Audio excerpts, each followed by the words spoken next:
गुणगुणावे गीत वाटे शब्द मिळू दे थांबना होलकीचा होल तू इतके कळू दे थांबना गुंत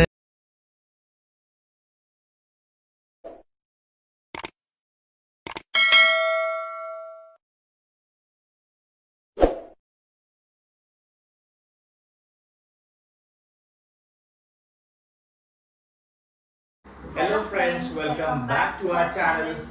I hope तुम्ही नेहमीप्रमाणे मस्त मजेत आहात. आणि आज बरेच दिवसांनी आम्ही ब्लॉग करतोय आणि खूप दिवसांनी म्हणजे खूप बरेच दिवसांनी तुम्हाला सगळ्यांना क्वेश्चन मार्क असेल बरेच दिवसांचा की हे लोकांचा ब्लॉग येत का नाहीये, याच्यामागे काय रिझन आहे. लास्ट ब्लॉग आम्ही गाडी आणली एक्सेस जेव्हा अर्जंटला घेतली तेव्हाच लास्ट ब्लॉग होता आमचा आणि त्याच्यानंतर एकही ब्लॉग केला नाही. आणि आम्ही विचार केला होता की आता मध्ये ब्लॉग नाही करायचा आणि जो ब्लॉग आता आपण करायचा आहे तो एकदम बोम्बास्टिक ब्लास्ट वाला ब्लॉग असेल. आणि आजचा लास्ट तूच सांग काय. आणि असं आहे की आम्ही दोघं we are pregnant guys. Pregnant आणि आम्ही दोघांचे तीन होणार होता. आणि ही गुड न्यूज आम्ही तुमच्यापासून 5 महिन्यापासून लपवून ठेवली आहे. 5 महिन्यापासून. So sorry for that. आम्हाला ही न्यूज एप्रिल मध्ये समजली आणि 3 मंथ सांगायचे नसते. सो म्हणून आम्ही कुठेच रिव्हील नाही. इव्हन फॅमिलीमध्ये फक्त पेरेंट्सला माहित होते आमच्या दोघांच्या. पण इव्हन फॅमिलीमध्ये पण कोणाला आम्ही सांगितलं नव्हतं. ते तर एनटी स्कॅन जे असतं त्याच्यानंतर 5th मंथ जो स्कॅन असतो सगळ्यात एनटी स्कॅन नंतर 3rd मंथ एनटी स्कॅन नंतर आम्ही इव्हन फॅमिली मेंबर जे रिलेटिव्हज आहेत त्यांना सांगितलं. आणि तुमच्या सोबत शेअर करायचं झालं तर आम्ही विचार केला जोपर्यंत 5th मंथ स्कॅन होत नाही तोपर्यंत आपण शांतच राहायचं, सोशल मीडियावर नाही शेअर करायचं. आणि लकीली 5th मंथ स्कॅन झाला आमचा. लकीली माझं स्टमक पण दिसत नाही म्हणजे कोणाला अंदाज सुद्धा नाही आला. म्हणजे वाटत पण नाही की मी प्रेग्नेंट आहे आणि कोणी गेस पण नाही केला, कोणी विचारलं सुद्धा नाही की असले प्रेग्नेंट आहे का. म्हणजे कोणाला अंदाजा सुद्धा नाही या गोष्टीचा. आणि आम्ही सुद्धा खूप प्रायव्हेट ठेवली ही गोष्ट कारण की 5 महिने कोणाला रिव्हील नसतं करायचं. आणि आम्ही जे रिव्हील करायचं प्लॅन होता म्हणजे आम्हाला ब्लॉग तर बनवायचंच होतं बट अदर पार्टीज की आम्हाला एक छोटासा एक व्हिडिओ वगैरे बनवायचा होता आणि त्या थ्रू आम्हाला रिव्हील करायचं होतं. ते व्हिडिओ आय गेस तुम्ही सगळ्यांनी बघितली असणार. आणि ती आयडिया खूप नंतर आली पण जेव्हा ही न्यूज आम्हाला कळाली ना तेव्हा मी याला सांगितलं नव्हतं म्हणजे असं आहे बिकॉज मला अजिबात आयडिया नव्हती. आणि जेव्हा माझी डेट होती त्या डेट 1 डे बिफोर मी माझ्या फ्रेंड्ससोबत क्लबमध्ये डान्स करत होती आणि तेव्हा मला बिलकुल माहित नव्हतं की हे असं असणार. आणि ह्याला तर अजिबात आयडिया नव्हती. हे अनएक्सपेक्टेड म्हणजे गॉड गिफ्टेड आहे. केलं. आणि ह्या मागे काही प्लॅन्स नाहीयेत, काही प्री प्लॅन नाही, काही नाही. म्हणजे कुठल्या डॉक्टरचं सजेशन नाही, नथिंग. आणि हे 2025 मध्ये हा प्लॅन आमच्या लिस्ट मध्ये बिलकुल नव्हता जो आमच्यासाठी गॉड गिफ्टेड आहे. गॉड गिफ्टेड आहे आणि आम्हाला म्हणजे स्वामींचा आशीर्वाद हे बेबी आमच्या नशिबात आलाय. And we are very lucky. आणि 2025 आमच्यासाठी खूप लकी आहे. खूप लकी आहे कारण आधी जे आम्ही तुम्हाला सांगितलं जॅन मध्ये की 2025 मध्ये आमचे बरेच प्लॅन्स आहेत ते आमचे सक्सेस झाले. ते पण तुम्हाला शेअर करणार पण ते पूर्ण होऊ द्या त्याच्यानंतर करणार. पण हा प्लॅन जे अचानक आलाय ना एकदम म्हणजे बॉम्ब टाकला ह्याला. He was very happy with this news. पण जेव्हा मला कळालं आय वॉज व्हेरी डिसअपॉइंट की यार आता इथे तिथे फिरायला जायचं होतं. आम्ही दार्जिलिंग वगैरे प्लॅन केलं होतं आणि कुणाला बोलला की आपण फिरायला जायचंय मे मध्ये, इथे गरमी आहे तिकडे थंडी आहे. सो आम्ही म्हटलं ठीक आहे तिकीट बुक करूया आणि सगळं पॅकेज वगैरे बुक केलं. आणि ऑन द स्पॉट हे जेव्हा समजलं तेव्हा कुणालनी डायरेक्ट ऑन द स्पॉट ते सगळं पॅकेज वगैरे कॅन्सल केलं बिकॉज 25 days बिफोर आपल्याला कॅन्सल करायचं असतं. सो लवकर कॅन्सलेशन केलं त्याच्यामुळे आम्हाला रिफंड सुद्धा भेटला. पैसे आमचे काहीच वेस्ट नाही. आणि त्यानंतर आम्ही विचार केला की जून मध्ये आपण एनटी स्कॅन झाल्यानंतर आपण ट्राय करूया बालाजीचं. कारण माझ्या पप्पांची इच्छा आहे ते खूप वर्षापासून जातात. सो ते सगळं मी तुम्हाला एक 9 months प्रेग्नन्सी माझी होऊ द्या त्याच्यानंतर मी 9 months जर्नी मध्ये मी सगळं सांगणार आहे. मी काय खाल्लं काय नाही खाल्लं माझं पूर्ण 9 months एक्सपिरियन्स कसा होता, आमच्या दोघांचाही कसा होता कारण याच्यामध्ये दोघांना एफर्ट्स लागावे लागतात आणि खूप सपोर्ट केलाय. आतापर्यंत तरी एक्स्ट्रीमली म्हणजे आतापर्यंत माझ्यावरती एकच जबाबदारी होती, आता माझ्यावरती 2 जबाबदाऱ्या आहेत. त्यामुळे मी एकदम खूप कॉन्शियस असतो प्रत्येक गोष्टी म्हणजे कधी काय खायला हवं नको, प्रत्येक गोष्टीची केअर करावी लागते. आणि हिचे मूड स्विंग्स कधी होतात, रात्री 2 वाजता हिला मिल्कशेक लागतो, बऱ्याचशा गोष्टी लागतात. बट भले ते 2 वाजता असू दे 3 वाजता असू दे, कारण का आपल्या नवी मुंबईला 24/7 मोस्टली स्विगीवरती सगळे शॉप्स चालू असतात, रेस्टॉरंट चालू असतात. सो एवढं माझ्यासाठी डिफिकल्ट नाही झालं, बिकॉज रात्री 2 वाजता मी किवीचा ज्यूस घरी तर नाही बनवू शकत, बाय डिफॉल्ट मला स्विगीवरून मागवावं लागेल.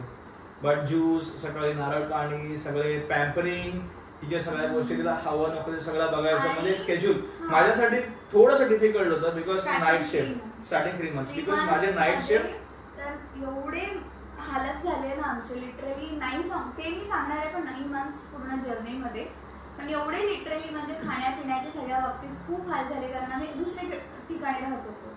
आणि मी मम्मीकडे गेले तर ह्याचे पण खायचे इथे प्रॉब्लेम्स होते. पण आम्ही मे मध्ये असा डिसिजन घेतला, कुणाला बोलला तू घरी ये, माझ्याकडनं होत नाहीये, कारण रोज मी जेवण बनवणार की मी काम करणार, नाईट शिफ्ट असल्यामुळे खूप डिफिकल्ट असतं माझ्यासाठी हँडल होत. सो तू ये, आपण दोघं मिळून जेवण करूया, मी कापून देईन, तू बनव, तू लाट, मी चपाती भाजेन. मग असं आम्ही डिसाईड केलं. त्यानंतर जून मध्ये आम्ही शिफ्ट झालो. शिफ्ट व्हायचं कारण एकच होतं, तिकडे पार्किंगचे खूप प्रॉब्लेम्स होते. तो आम्ही मार्च मध्ये डिसिजन घेतला. पण हा एप्रिल मध्ये जेव्हा आम्हाला ही वाली न्यूज समजली, हा प्रूफ आहे. बरेचसे स्कॅन्स वगैरे आहेत, बट आता तुम्हाला रिव्हील नाही करणार मी, बिकॉज तुम्हाला आमच्या इंस्टाग्रामच्या ह्याच्यामध्ये रील्स मध्ये तुम्हाला माहिती पडलंच असेल. आणि याचबरोबर आम्ही युट्यूबला सुद्धा ही व्हिडिओ टाकणार आहोत मिनी ब्लॉग मध्ये. आणि मग जेव्हा आम्हाला जून मध्ये आम्हाला ही रूम मिळाली आणि आम्ही बोललो चल आता इथे गेलंच पाहिजे, बिकॉज मावशी खूप हेल्पफुल आहे, खूप हेल्पफुल आहे. त्यांनी मला आधीच कमिटमेंट दिलं होतं की जेव्हा तू प्रेग्नंट असशील तेव्हा मी तुझं सगळं करेन. आणि मेन गोष्ट अशी आहे, ऐका, मेन गोष्ट त्याच्या मागची अशी आहे मावशी असण्यामागचं, बिकॉज माझे आई पप्पा गावाला असतात आणि हिचे आई पप्पा दोघं एकटेच असतात, बिकॉज हिचा भाऊ आउट ऑफ टाउन आहे शिकण्यासाठी.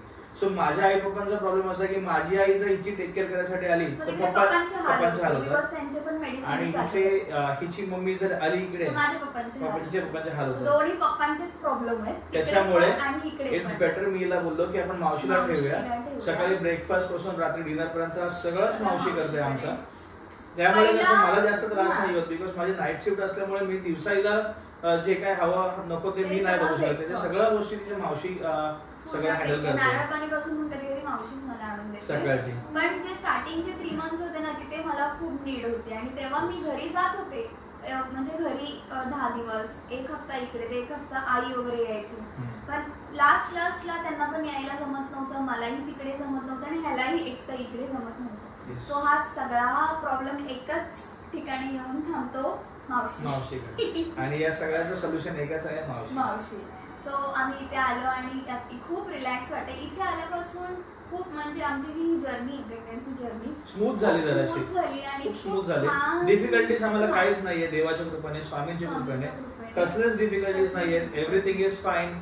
आमचा बाबू बेबी जे काही आहे he is fine, he or she what ever, he is fine. Scan पण जेव्हा झालं सुपर्ब आला, एव्हरीथिंग इज फाईन. आम्ही खूप घाबरलेलो कारण बिकॉज बरेच असे न्यूज वगैरे युट्यूबला बघतो की एंटी स्कॅन मध्ये काही प्रॉब्लेम्स, कॉम्प्लिकेशन्स येतात काही लोकांना. आम्हाला तर माहित नव्हतं, पण आम्ही व्हिडिओज वगैरे पाहिले युट्यूबला, तर त्याच्यावरून हा पण खूप जास्त घाबरलेला. आणि हा मी तर रडले जेव्हा मी फर्स्ट एंटी स्कॅन पाहिलं, पूर्ण बेबी पाहिला, तेव्हा माझ्या डोळ्यातनं पाणी आलं. त्याच्या आलं की नाही, आय डोंट नो, बिकॉज अंधार होता.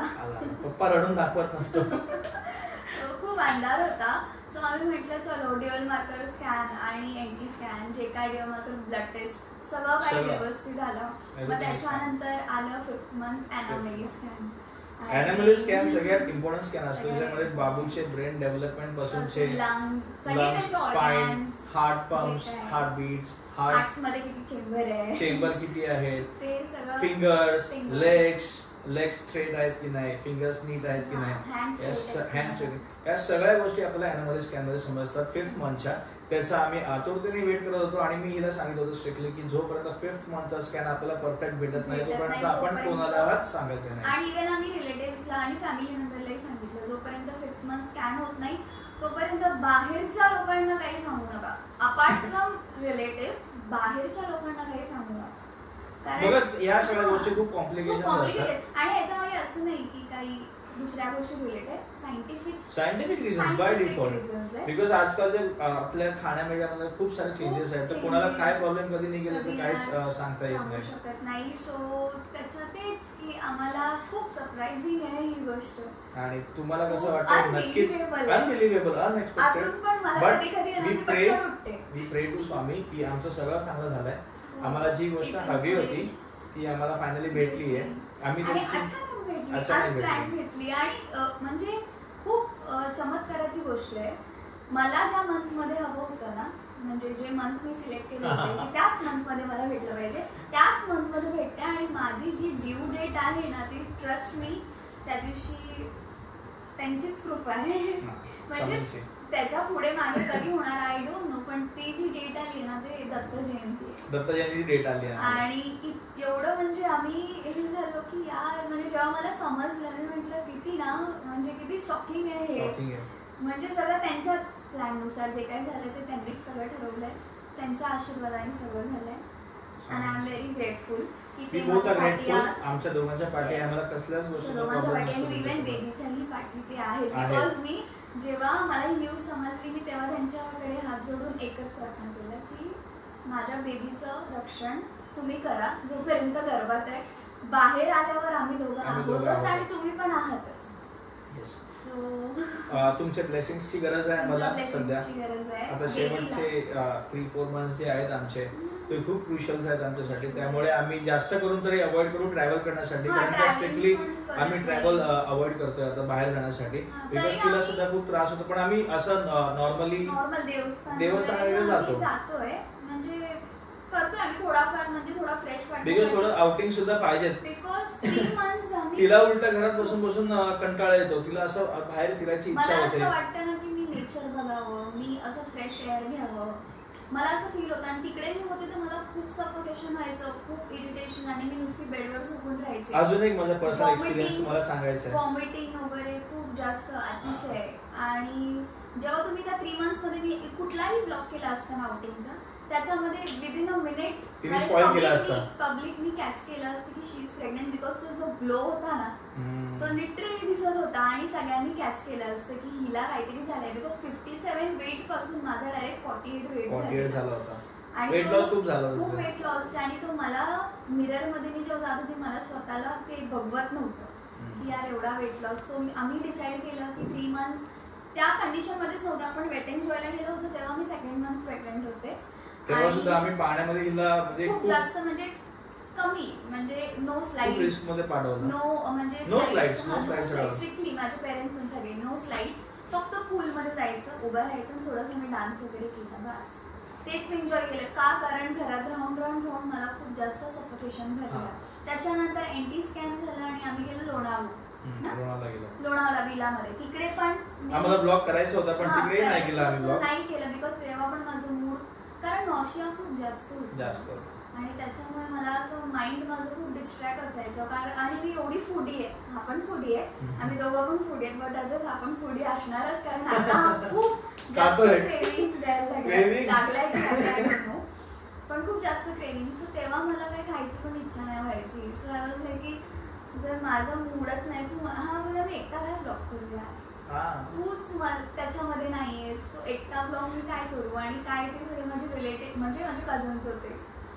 सो तेच म्हणजे सगळे रिझन्स होते. आम्ही गेलो फिरायला नाही असं नाही बट नाही केले ब्लॉग. त्याच्यानंतर आम्ही डायरेक्ट इकडे आलो आणि आम्ही ब्लॉग केला. तर कुठला केला आय गेस गगनगिरी मठाचा केला. ते पण कुणाला बोलला तू घरात बसून खूप बोर झालीस सो कुठेतरी जाऊया. त्याच्यानंतर आम्ही त्याच दिवशी पालीचा प्लॅन केला. पालीचाही प्लॅन केला. त्याच्यात पण आय गेस तुम्हाला आयडियाच नसेल. त्याच्यानंतर मी माझे मिनी ब्लॉग्स बनवले आणि बाय देवाच्या आशीर्वादाने मला त्याच्यावर इथे आल्यानंतर मला जरा एनर्जी चांगली येते.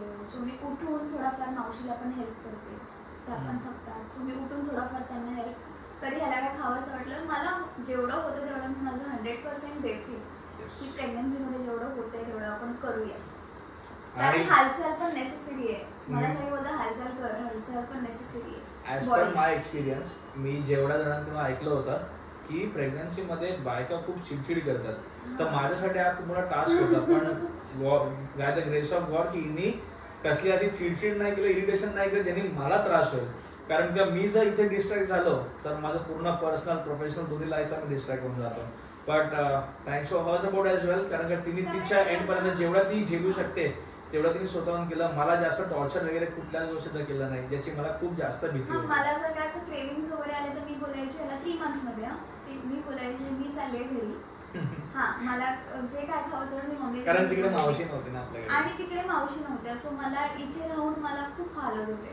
सो म्हटलं मी जाते घरी आणि मी तिकडे राहते. इथे चिडचिड होण्यापेक्षा मी तिकडे जाते. तिकडे मला सगळं जागेवर भेटत होतं जोपर्यंत इथे शिफ्ट होत नाही तोपर्यंत. म्हणून चिडचिड माझी नाही झाली अजिबात. आणि खूप चांगलं वाटतंय मला की चिडचिड वगैरे काही झाली नाही. आणि आफ्टर 3 months थोडं 4th month जसा पास झाला बेबीने खूप चांगला मलाही सपोर्ट केलाय. तो नाही मला त्रास, म्हणजे ती बेबी मला नाही त्रास देते, म्हणजे एवढा पण नाही देते. कधीतरी वॉमिटिंग सारखं होतं, बट ठीक आहे, ते हॉर्मोन चेंजमुळे होतं. आणि तुम्ही बघू शकता. आणि अजून एक गोष्ट, तुम्हाला काय वाटतं बेबी बॉय होणार की बेबी गर्ल होणार हे तुम्ही नक्कीच कमेंट करून सांगा, जेणेकरून मला आणि आमच्यासाठी तर असं आहे की जे काही देवाने दिलंय त्याला सगळं एक्सेप्ट आहे. We want one healthy child. Exactly. Girl or boy doesn't matter for us. Healthy हवाय. आपण हेल्दी हवाय. काही इश्यूज नको, सगळं व्यवस्थित हवंय. पूर्ण शेवटपर्यंत हेल्दीच.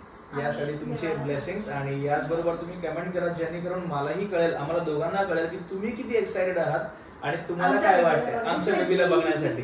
कारण तुम्हाला सांगू नाही शकत, जसं 5th month एनॉमली स्कॅन झालं, म्हणजे 3rd month जेव्हा झालं, 3rd month पर्यंत मी खूप अशी लाईटली घेतलं, म्हणजे हा ठीक आहे चलो झालंय ना आता स्कॅन होऊ द्या त्याच्यानंतर बघूया.